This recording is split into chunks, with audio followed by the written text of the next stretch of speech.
Hello, welcome to another video for WorldLingua. This is Eduardo, your English guru. On this video, I'm going to talk about creating your language journal.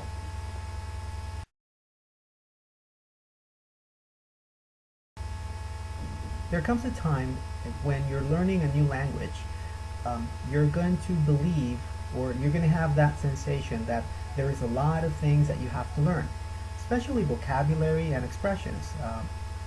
Basically, you have to put a name to everything that's around you, right? Starting from basic things like window, door, you have to learn these names again in the new language.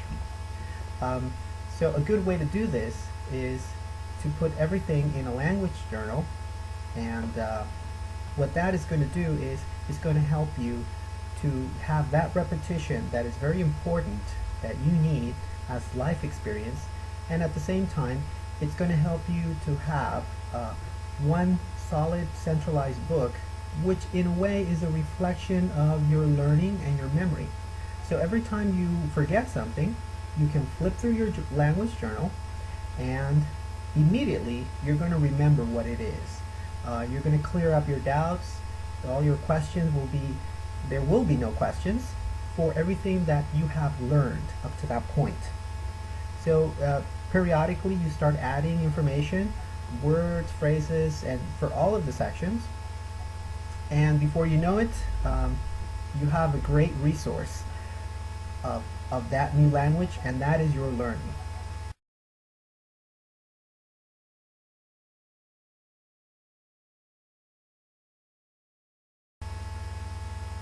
The first section that you have is your vocabulary section. Now notice what I'm doing in the cover pages, right? I am using, here it is, I'm using a visual. Okay, now the visual does not always necessarily have to be directly linked to what you want, and in my case it's vocabulary.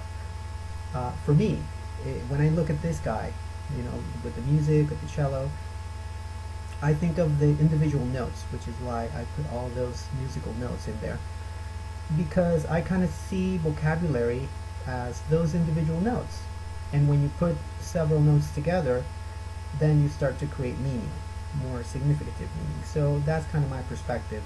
It's very different and individually and personal for everybody, but for me this is how I interpret vocabulary, as notes of a bigger piece of music.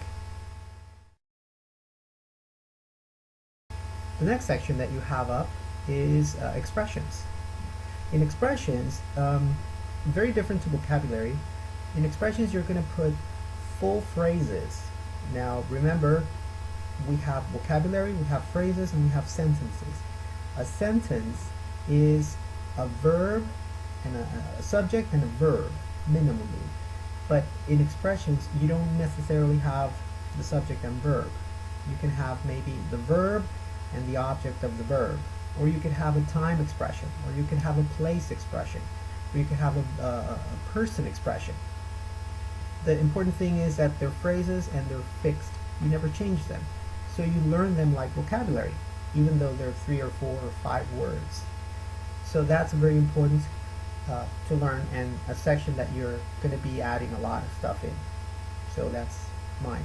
And the pictures that I'm using here is basically, these kind of help me for getting the notion of expression when people are talking.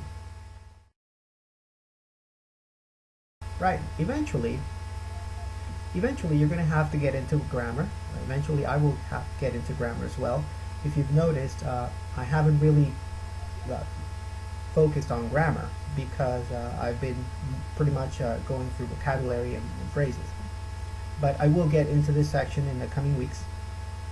So I already have the space for that in my language journal. Once again, your cover page with colors, I put my own words here, and I put this picture on that, which is a picture that reminds me of Napoleon. So I'm kind of, my perspective on grammar in this case, it's like a strategy, like a war strategy, where you have to be very precise and very methodical. So that's kind of the perspective on grammar that I'm having here. and hence because also the triangle and the circle is kind of like geometry a little bit there. So that's kind of the perspective that I'm getting for grammar. And every time I look at this cover page, I get that, and that's my concept of grammar. So it helps when I want to practice my grammar. Just looking at this cover page helps me to get into that frame of mind.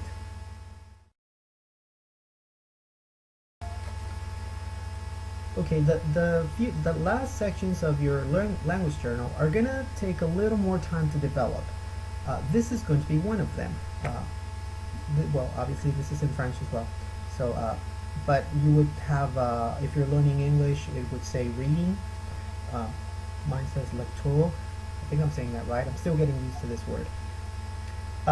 So here, basically, what you're going to add are readings, as the name says.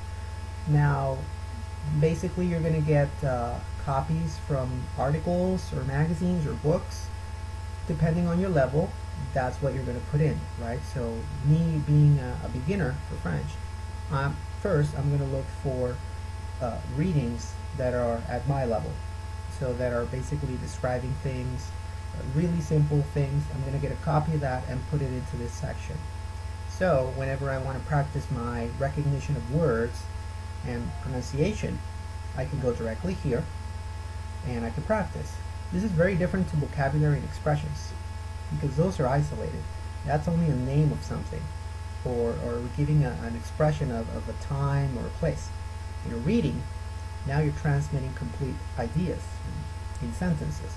So it's very important to get that how that structure is, and also the pronunciation for the rhythm and the intonation of that specific language. So this is a very important section too. Perhaps the section that's going to take the longest to develop is going to be your writing section. This one is écriture. I believe that's how it is. Because whenever you're learning a new language, first you listen, then you speak, then you read, finally you write.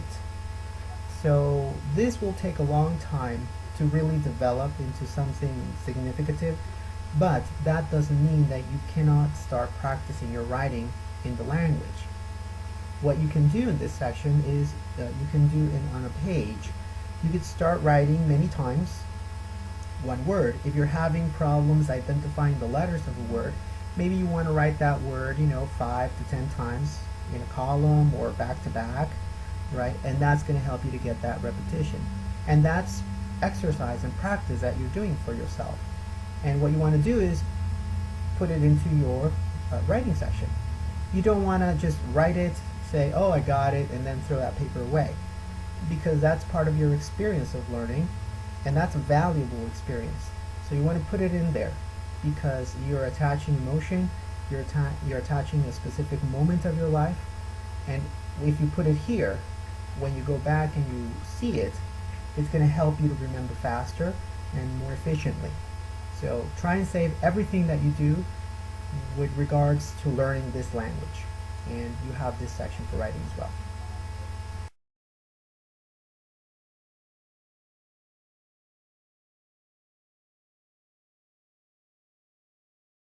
The last important section in your language journal is your journal, or your diary, or in my case, memoirs, right? And what this means is you want to also register your experience, your personal experience, how you feel, what you think about it. Is it difficult? Is it easy? So that means you have to write what you're thinking at that particular moment, right? And the best thing about this is you decide how often you want to do it. If you're the kind of person that likes to write every day, great. If you're the kind of person that maybe likes to write twice or 3 times a week, that would be fine too, right? Or maybe you are the person that likes to write 2 or 3 or 4 sentences just to get your ideas really direct and concrete, great. Or if you also like to write full pages of text expressing what you feel and what you think about learning the language, that's also great. The important thing is to involve the whole of yourself, all of your thinking and your emotions and the language, and get it all going there. And that is where your language journal comes in, because that is the sum of your whole experience. So you want to write here, if you're practicing vocabulary, right, what you did. Well, today I practiced vocabulary. I thought it was very easy, or I thought it was very difficult. I need to practice it more. And that's it. Just little things like that, little ideas. And you want to put a date on that. It's very important that you write your date, because that way you can keep track of how you have progressed through time, right? So the memoir section is also a very important one.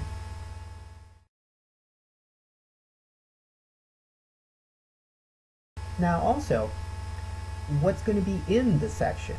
How am I going to do my pages for each section?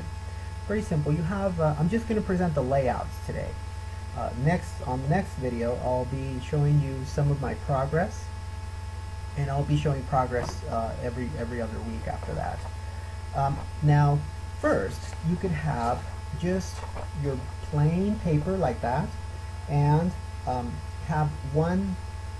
I'm just going to speak about vocabulary and expressions right now. You can have one vocabulary word here with the name on the bottom, right? Or you could have an expression, right? And maybe an example of a situation if possible, right? Or you could have an expression and a picture representing the expression. It's very important that you use visuals and colors, right? You do not want to translate to your native tongue. Okay, that's very important. If I put here window, and then, because maybe I'm learning English, and I write window, and then I put below that espejo, I'm sorry, ventana. My languages get mixed up sometimes. If I put window and under that I write ventana, that's a very bad thing, because I'm not learning the new language. Even if I put the picture up there, that at the beginning it's okay, but maybe I want to take that away at a specific moment later, right? So just write the name, the vocabulary, and the image. And then later, as you get better at the language, some examples of how to use it. Right? So this could be one idea. Just put it right there. Another idea can be, maybe you want to save on paper. Right? What you can do is you can divide it down the middle and have one vocabulary word here and another one here. And that way you have a little more information right at the front, right? So just by looking at one page, you're getting twice the time the information, right? So it's basically the same concept. Your picture, your vocabulary word, and maybe some examples, right? And that would be it. Optionally, still another one would be divided by 4, which is kind of like this. This would be your layout. 1, 2, 3, 4. Same idea. Put your image, put your phrase, your vocabulary word, use colors, right? And get it going right there. So this way, when I look at one page, I'm getting 4 times the information. So I can review my language much faster like this. Personally, I like this one. So this is the layout that I'm going to be doing, right, for my vocabulary and my expression section. You can integrate your memoirs or journal diary section into the other 5 sections. This way it would be this way it's a little more compact and more integrated. Or you could also have it separate. You eventually have the final option. The important thing is that you do it, right? This would be how you would more or less see it in the layout version, still not finished, right? Now I'm going to go with this section, with this layout, which is the four per page, right? What I'm going to do is at the bottom of every page, I'm going to reserve one rectangle, similar to this, although the line here, I'm going to take that away. And this is going to be my memoirs, right there. So I'll just write here memoir, and I'm going to write the date. Once again, the date is really important, because that's going to give you organization, mental organization. And every time you want to reinforce something, you go back by dates, and you're going to notice how you have improved or if you haven't, you know that you need to, right? And that's going to give you that organization and order that you need. So this is what I'm going to do. I'm going to have my memoir section right here, and I'm going to be writing depending what I believe to think about whatever is on this page, either vocabulary, expressions, reading, writing, grammar, or anything that I'm doing about the language, right? I could also have the other section just for additional reflections, right? But here, this way, it's integrated into what I'm doing actually with the language. And that has been the video for this week on Language Journal. Once again, just reviewing what I have talked about today is creating your language journal and dividing it into 5 important sections: vocabulary, expressions, grammar, reading, and writing. Optionally, you can have that 6th section called memoirs, journal, or diary, or you can integrate it into the other sections and have a more direct connection to each and every page that you are going to include into your language journal. Your language journal is the physical representation of your learning. So it's very important that you treat it right? If you dedicate time to it, to the actual journal, it reflects upon your learning, because every time you're doing a page on your journal, you're exercising the language, you're doing it, you're putting a visual, you're putting colors, and that's reflecting up onto your memory and how you are associating, because that's going to be the image your mind is going to use for that expression, for that word, for that writing, reading, grammar, anything that you're doing. So it's really, really a good idea to do your language journal. From now on, what I will be doing is talking about a specific strategy for a week, and I will update you on how I'm doing my language journal. So we're going to have that those two things going on, right?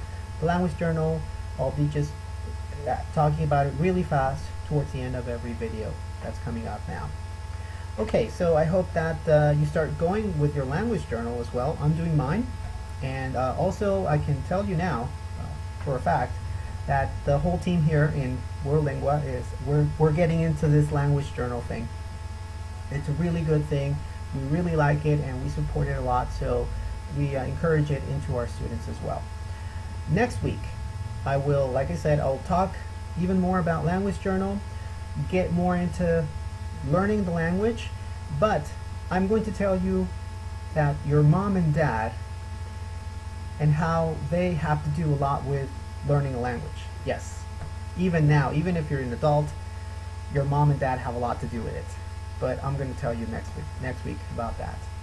So have a good one. This was Eduardo, your language guru for WorldLingua. See you next time. Bye.